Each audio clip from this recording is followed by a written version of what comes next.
Hello everyone, this side Saloni from संत कबीर विद्यापीठ। स्वागत है आपका हमारे ऑफिशियल यूट्यूब चैनल पर।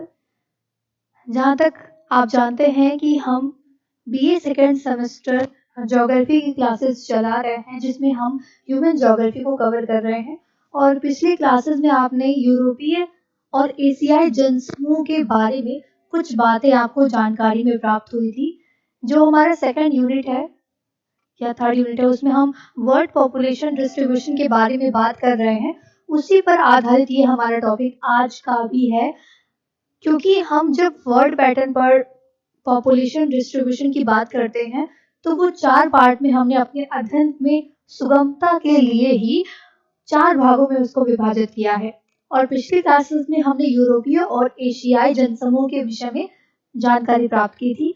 अभी हम आज के क्लास में अमेरिकी और अफ्रीकीय जनसमूह के विषय में अध्ययन करने वाले हैं कि वहाँ की क्या क्या विशेषताएं हैं और वहाँ पर कौन कौन से ऐसे एरिया हैं जहाँ पर जनसघनता अत्यधिक मात्रा में पाई जाती है। तो चलिए आज की क्लास स्टार्ट करते हैं।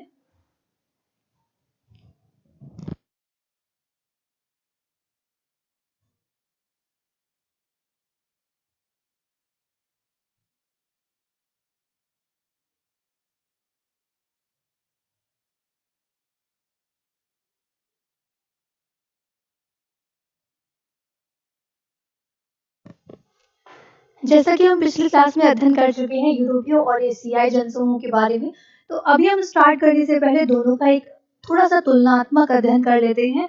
तुलनात्मक अध्ययन करने से हमें चीजें जल्दी अच्छे से तैयार होती हैं। अगर हम बात करें यूरोपीय जनसमूह के बारे में, तो ये जो क्षेत्र है, यूरोपीय जनसमूह का जो क्षेत्र है, वहाँ की जो जनता है, वहाँ का जो व्यवसाय है, वो ज्यादातर निर्माण उद्योग को प्राथमिकता देता है, वो जो एरिया है। ठीक उसी प्रकार से अगर हम एशियाई जनसमूह की बात करें तो वहाँ की जो जनता है वो कृषि पर आधारित क्रियाकलाप में ज्यादा प्राथमिकता देती है। अगर हम बात करें इनकी जनसंख्या किस कार्य में ज्यादा लगी रहती है, तो यूरोपीय की जो जनसंख्या है उसकी लगभग 70% जनसंख्या जो है वो परिवहन, व्यापार या फिर कोई भी उद्योग निर्माण के क्रियाकलाप में ज्यादातर अपना समय देती है, ज्यादातर अपने क्रियाकलाप को करती है। उसी के ठीक विपरीत अगर हम बात करें एशियाई जनसमूह के बारे में, तो वहां पे ये जो दक्षिणी पूर्वी एशिया वाला क्षेत्र है, दक्षिणी पूर्वी एशिया वाला जो क्षेत्र है, उसमें हम चीन चीन, भारत, जापान, बांग्लादेश और मलेशिया जैसे अगर देशों पर हम अध्ययन करें, तो यहाँ की जो जनसंख्या है वो ज्यादातर कृषि कार्यों में अग्रसित है। इसकी 70% जनसंख्या कृषि कार्यों में अपना योगदान देती है।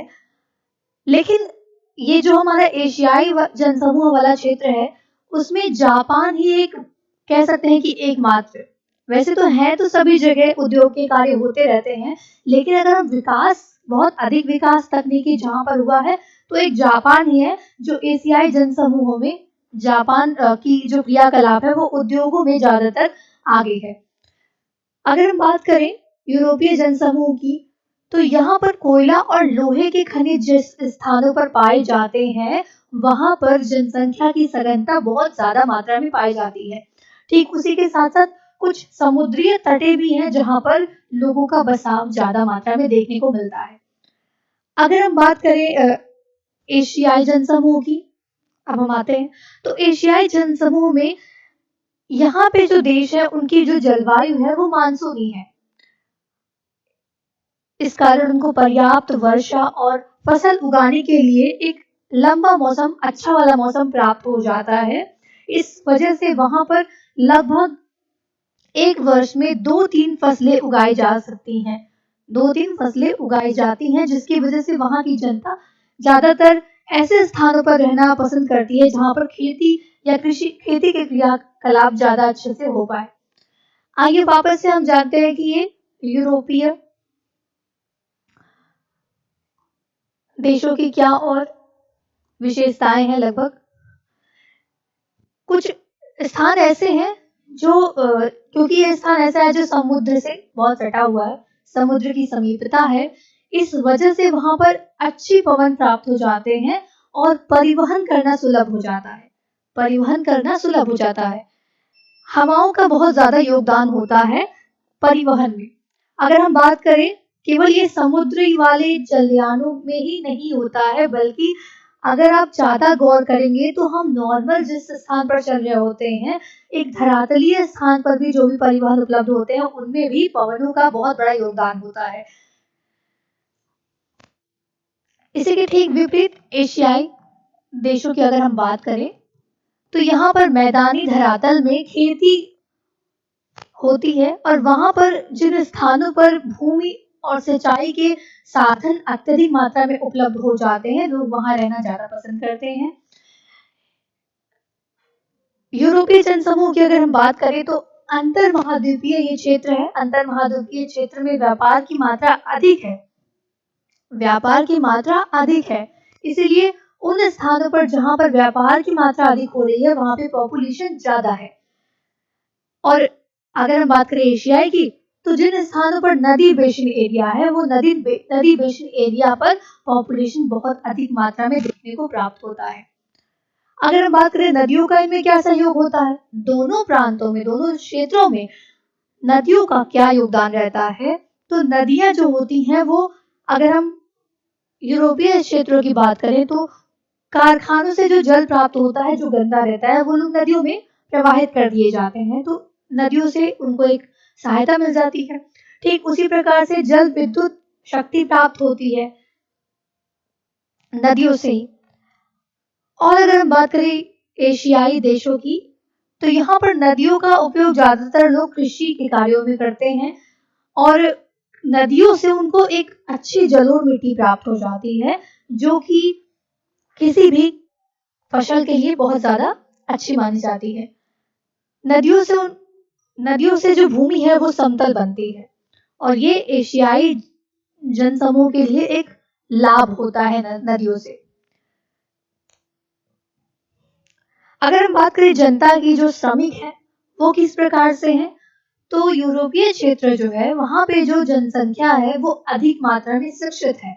अगर वो श्रमिक है तो वो शिक्षित श्रमिक है और अपना श्रम तो देते ही हैं, पर साथ ही साथ उनके पास यंत्रों की भी सुविधा है, तकनीकी में अधिक कुशलता है, जबकि ये चीज एशियाई जनसमूह में नहीं देखा जाता है। एशियाई जनसमूह में जो श्रमिक है वो अकुशल है, ज्यादातर मात्रा में वो अकुशल है, उनके पास तकनीक का भी बहुत अधिक ज्ञान नहीं है।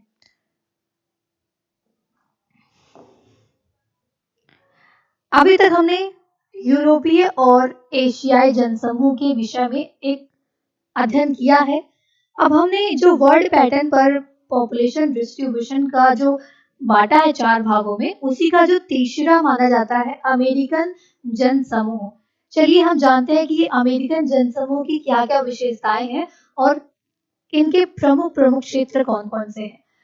उत्तरी अमेरिका और दक्षिणी अमेरिका दोनों को मिला करके जो जनसंख्या है वो 87.5 करोड़ है। दोनों को मिला करके 87.5 करोड़ के आसपास मानी जाती है, इतनी जनसंख्या है। इस प्रदेश में बड़े बड़े औद्योगिक केंद्र भी स्थापित हैं। अमेरिका में खेती के गांवों के बजाय कृषि फॉर्म होते हैं। खेती में गांवों के बजाय जैसे कृषि फॉर्म होते हैं।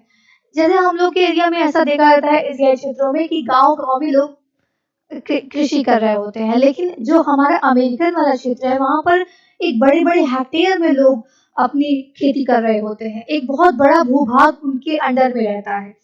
बल्कि हमारे अगर भले हम कृषि प्रधान देश में रहते हैं एशियाई क्षेत्रों में, लेकिन हम बड़े बड़े भूभाग पे खेती किसानी नहीं कर रहे होते हैं। मालिकाना एक इंसान का कम क्षेत्र में ही होता है, लेकिन अमेरिकन जनसमूह में ऐसा नहीं होता है। वहां पर एक व्यक्ति की इतनी ज्यादा खेती होती है कि वो फॉर्म का रूप ले लेती है। यहाँ पर जो बस्तियां भी हैं वो भी ग्रामीण नगर प्रकार की होती हैं। यहाँ की जो बस्तियां हैं वो भी ग्रामीण नगर प्रकार की हैं। विकसित है ना, विकसित देशों की यही विशेषता होती है।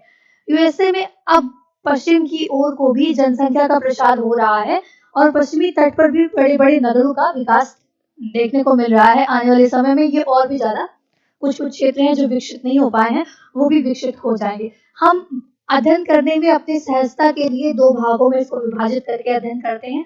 उत्तरी अमेरिकन जनसमूह और दक्षिणी अमेरिकन जनसमूह में बांट करके ही हम इसका अध्ययन करते हैं। जो उत्तरी अमेरिकन जनसमूह है वो आंग्ल अमेरिका के भाग को माना जाता है। सर्वाधिक संकेंद्रण उत्तर पूर्वी यूएसए में माना जाता है।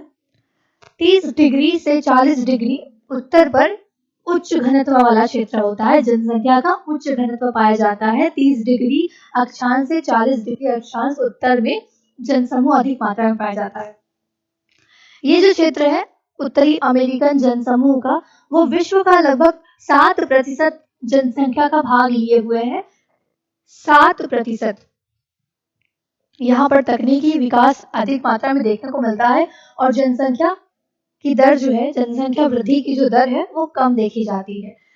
अब चलिए हम देखते हैं दक्षिणी अमेरिकन जनसमूह की क्या विशेषताएं हैं। ये जो अमेरिका का क्षेत्र है वो लैटिन अमेरिका का भाग माना जाता है। सर्वाधिक संकेंद्रण तटीय क्षेत्रों में देखने को मिलता है। तटीय क्षेत्रों में ही ज्यादा मात्रा में लोगों का निवास देखने को मिलता है। नगरीय केंद्रों में उच्च घनत्व देखा जाता है। जो नगर वाले केंद्र है वहां पर ज्यादा अधिक मात्रा में लोगों का निवास देखने को मिलता है।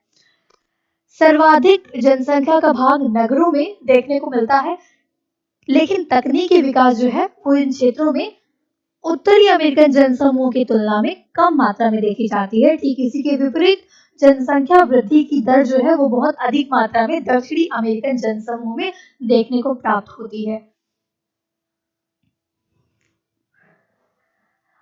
अब हमने बात कर ली अमेरिकन जनसमूह के विषय में। अब हम बात करते हैं अफ्रीकन जनसमूह के विषय में कुछ और बातें कि इनकी क्या विशेषताएं हैं। हमने 4 भागों में बांटा था, यूरोपीय, एशियाई, अमेरिकन और आखिरी जो है वो अफ्रीकन जनसमूह है। इसके विषय में हम अध्ययन करते हैं। अफ्रीका महाद्वीप जनसंख्या का, अफ्रीका महाद्वीप की जो जनसंख्या है वो लगभग मानी जाती है 95 करोड़ मानी जाती है। अफ्रीका का धरातल 70% से अधिक रेगिस्तानी है। 70% से अधिक यहाँ की जो धरातल है वो रेगिस्तानी है और कुछ ऐसे क्षेत्र भी हैं जो गैर आबाद वनों से घिरे हुए हैं। कुछ ऐसे क्षेत्र भी हैं जो वनों से ज्यादातर घिरे हुए हैं। केवल 30% भूभाग पर ही जनसंख्या पाई जाती है। अफ्रीका का जो पूरा क्षेत्र है उसमें जो पूरे भाग का हम 30% देखते हैं उसी पर ही केवल जनसंख्या पाई जाती है। महाद्वीप पर जनसंख्या का औसत लगभग 32 मनुष्य, महाद्वीप वाला जो क्षेत्र है वहां पर जनसंख्या 32 मनुष्य प्रति किलोमीटर पाई जाती है और जबकि जो मरुस्थलीय क्षेत्र है वहां पर 2 मनुष्य प्रति किलोमीटर देखने को मिलता है। तो भैया यहाँ की जनसंख्या है कहाँ पर अधिक, ये भी तो जानना जरूरी है। तो नील नदी का जो निचली घाटी है वहां पर 500 मनुष्य प्रति किलोमीटर स्क्वायर के में पाए जाते हैं। तो कह सकते हैं कि नील नदी वाला जो क्षेत्र है वहां पर जनसंख्या ज्यादा मात्रा में देखने को मिलती है। जनसंख्या जमाव को इनमें 4 क्षेत्रों में बांटा गया है। जनसंख्या के अध्ययन में सुविधा प्राप्त करने के लिए इसको 4 भागों में लोगों ने बांटा है। उत्तरी पूर्वी भाग नील नदी वाली घाटी वाला जो क्षेत्र है, इन क्षेत्रों में मिस्र, सूडान, इथोपिया और इरिट्रिया नाम से प्रांत आते हैं जहां पर जनसंख्या पाई जाती है अधिक मात्रा में। ठीक, हमने 4 भागों में विभाजित किया है। पहला नील नदी वाला क्षेत्र है, दूसरा उत्तरी पश्चिमी पर्वतीय भूभाग, उत्तरी पश्चिमी पर्वतीय भूभाग, यहाँ पर अल्जीरिया, मोरक्को और ट्यूनीशिया देशों के उत्तरी भाग पर जनसंख्या का निवास ज्यादा मात्रा में देखने को मिलता है। अब जो तीसरा वाला भाग है वो गिनी की खाड़ी वाला है। नाइजीरिया, घाना, आइवरी कोस्ट जैसे जो क्षेत्र है वहां पर जनसंख्या पाई जाती है। महाद्वीपीय का दक्षिणी तटीय मैदान जो है वहां पर जनसंख्या का कुछ भाग पाया जाता है। तो इसमें जनसंख्या के अध्ययन के लिए हमने 4 भागों में अफ्रीकन समूह को बांट दिया है। एक उत्तरी पूर्वी भाग जो नील नदी वाला क्षेत्र है, उत्तरी पश्चिमी का जो पर्वतीय वाला भाग है, गिनी की खाड़ी को हमने अलग से, वहां के जो कुछ प्रांत है उसको अलग से विभाजित करके अध्ययन किया है और महाद्वीपीय का जो दक्षिणी तटीय मैदान है वहां पे भी कुछ मात्रा जनसंख्या की पाई जाती है। आपने ये भी देखा कि वहां पे जो पूरे अफ्रीका महाद्वीप का 30% भूभाग पे ही जनसंख्या का निवास रहता है। जाते जाते आज की क्लास में हम विकसित और विकासशील देशों में जो जनसंख्या के कारकों के बीच में अंतर देखने को मिलता है उस पर भी एक छोटी चर्चा कर लेते हैं। विश्व में प्रति मिनट जन्म लेने वाले प्रत्येक 10 शिशुओं में से 9 विकासशील देशों के होते हैं। प्रति मिनट जो जन्म लेने वाले बच्चों का दर है, अगर 10 शिशु 1 मिनट में जन्म ले रहे हैं तो उसमें से 9 विकासशील देशों के हैं और एकमात्र एक विकसित देशों का पाया जाता है। और अगर हम मृत्यु की बात करें तो अगर 1 मिनट में 5 मृत्यु हो रही है तो एक मृत्यु विकसित देश की हो रही है, बल्कि 4 विकासशील देशों से मृत्यु देखने को मिलती है। अगर हम एक दिन की बात करें, अगर एक दिन में 80 शिशुओं ने जन्म लिया है तो 79 उसमें जो मृत्यु होती है वो विकासशील देशों में होती है, विकासशील देशों में होती है और एक मृत्यु केवल विकसित देश में होती है।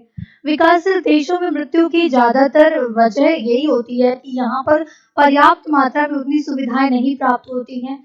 इसके अतिरिक्त बहुत सारी ऐसी समस्याएं हैं जिसकी वजह से उनको एक उचित समय पर व्यवस्थाएं नहीं प्रदान की जाती हैं।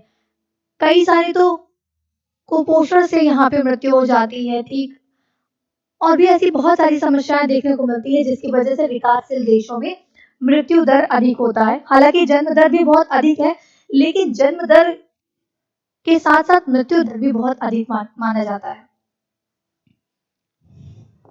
आने वाली क्लासेस में हम जन्म मृत्यु के बारे में भी अध्ययन करने वाले हैं। जन्म और मृत्यु से संबंधित जो जो थ्योरियां आई हुई हैं वो भी हम डिस्कस करने वाले हैं आने वाली क्लासेस में।